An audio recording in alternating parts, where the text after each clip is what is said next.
नमस्कार, हमारे साथ अब कार्यक्रम में जुड़े हैं मैकडॉनल्ड पेल्स ग्लोबल कमोडिटी के CEO Asia business Sumit Gupta. Sumit नमस्कार। और अगर हम इंडिया में बारिश के नंबर्स देखें, पॉजिटिव हैं।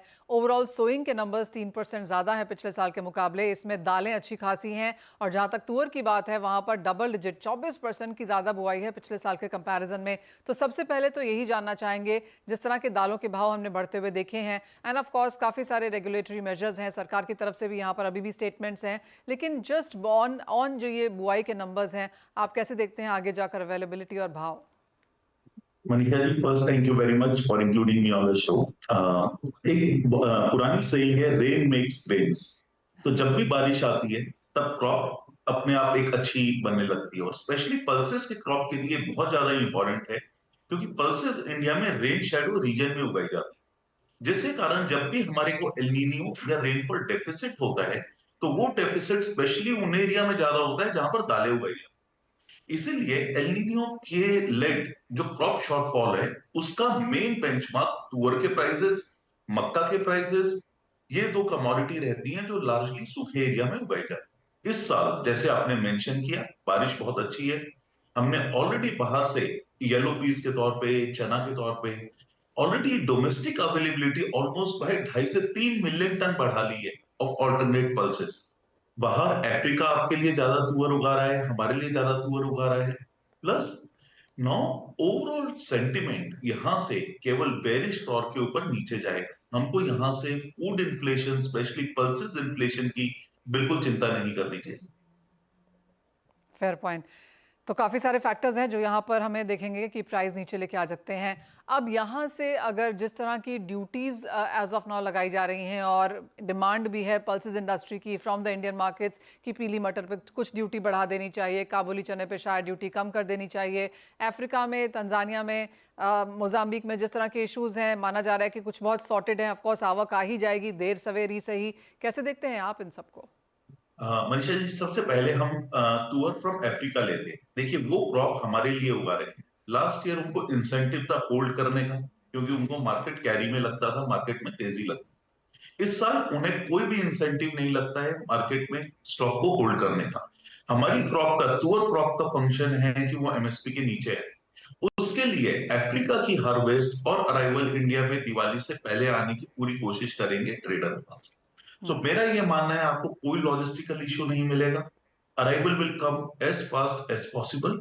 और हमारे यहां से रादर ट्रेड का डिमांड हुआ कि हमको अराइवल स्लो करना चाहिए, क्रॉप एमएसपी की तरफ जा रही है, एंड हेंस हमको ड्यूटी पुट करना चाहिए, which takes us to your second question कि येलो पीस के अंदर ड्यूटी क्या सरकार को लगानी चाहिए। देखिए, इंडिया में या किसी भी देश में ट्रेड का फंक्शन होता है आर्बिट्राज का फायदा होता है। और जब बाजार ऊपर गए, हमने एज अ ट्रेडिंग कम्युनिटी उस आर्बिट्राज का फायदा उठाया। आज जब मार्केट नीचे आ रहे हैं, तो उसको भी प्लान करना ट्रेड का फंक्शन हो।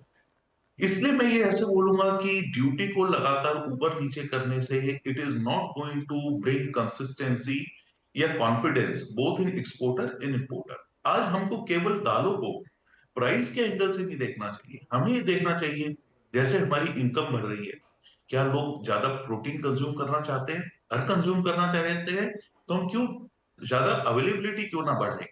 आज प्राइस तो फंक्शन है कि हमने ज्यादा इंपोर्ट किया नहीं किया, बट गवर्नमेंट का फंक्शन मेरे हिसाब से अवेलेबिलिटी को बढ़ाना और उसको कंसिस्टेंटली डोमेस्टिक मार्केट में लगातार एक ऐसे लेवल पे रखना कि सबसे पुअर व्यक्ति on the in the country can afford pulses with confidence.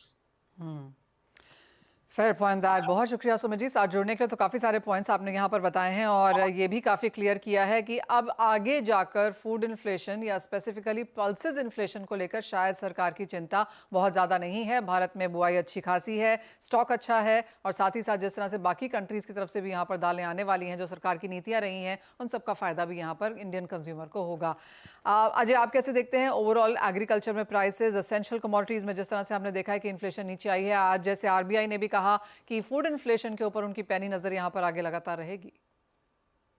Ji, food inflation पे देखिए हमने पिछले 2 साल से या कोविड के बाद से ही हम देख रहे हैं कि गवर्नमेंट की नज़र रही है और हमने ग्लोबल मार्केट में भी बढ़ते हुए देखा। लेकिन हाँ, जिस ढंग से पिछले 2 साल में हमने देखा एडिबल ऑयल कॉम्प्लेक्स पे गवर्नमेंट का काफ़ी स्ट्रिक्टनेस रही है, उसकी वजह से काफ़ी प्राइसेस कूल ऑफ हुए। पल्सेस में भी ऐसा ही मुझे दिखाई दे रहा है, लेकिन it will take time because जब हम एंड ऑफ एल नीनो से ला नीनो पे जाते हैं, तो ये जो ट्रांजिशन पीरियड होता है, ये बहुत ही इंपॉर्टेंट होता है। और अब हम देख रहे हैं पिछले 25 दिन से जो बरसात है, तो इनकेस अगर कुछ और डैमेज होता है, वो भी इम्पैक्ट करेगा। जनरली पल्सेस की जो डिमांड है वो मानसून में बढ़ जाती है और फेस्टिव भी सामने है, तो काफी मिक्स मैच रहेगा। बट मुझे लगता है जिस ढंग से प्राइजेस के अंदर गवर्नमेंट की पैनी नजर है, ज्यादा बड़ी तेजी तो नहीं है, आगे जाके सप्लाई अच्छी है, लेकिन टाइमिंग डिमांड जो है वो बहुत ही रैपिडली इंप्रूव हो रही है, जिसकी वजह से प्राइजेस में कोई मेजर हम चेकआउट नहीं देख रहे। जैसे जैसे डेवलपमेंट्स बढ़ेंगे वैसे वैसे प्राइजेस में इंपैक्ट पड़ता हुआ दिखाई देगा।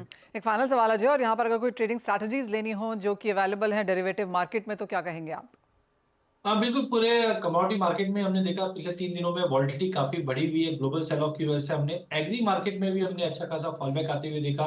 सबसे पहले अगर हम गवार कॉम्प्लेक्स की बात करें तो काफी वॉलेटाइल रहा है। पिछले एक हफ्ते के अंदर हमने अपर सर्किट भी लगते हुए देखा, तो लोअर सर्किट भी वॉलेटिलिटी धीरे धीरे बढ़ती जा रही है। मुझे लगता है गवार के अंदर मोमेंटम थोड़ा स्ट्रॉन्ग दिखाई दे रहा है। गवार में सितंबर वायदा, सॉरी गवार गम में सितंबर वायदा 10,500 में लेके चलिए, 10,300 का स्टॉप लॉस लगाइए। टेम्पररी बाउंस है जो 10,800 तक का लेवल दिखा सकता है। वहीं कॉटन सीड ऑयल केक में कल सरप्राइजली हमने 1% से ज्यादा का मूवमेंट आते हुए देखा। सितंबर वायदे में 3,030 पे लेके चलिए, 2980 का स्टॉप लॉस लगाइए। इमीडिएट टारगेट 3100 का है, बट एक चीज ध्यान रखिए, कॉटन सीड ऑयल केक की सीजनैलिटी अगर देखते तो पिछले 10 साल में हमेशा सितंबर में गिरावट रहती है। तो अगस्त के 10-12 दिन तेजी रहेगी, बट सितंबर में एक अच्छी खासी गिरावट हम कॉटन सीड ऑयल केक में वापस देख पाएंगे। लास्ट अगर हल्दी की बात करें तो भारी गिरावट के बाद हल्दी अब बेस बनाता हुआ दिखाई दे रहा। अक्टूबर वायदे को 16,200 पे लिया जा सकता है, 15,900 के स्टॉप लॉस से 16,800 तक के लेवल अगले 2 सेशन में हम देख पाएंगे। ऑलराइट, तो कुछ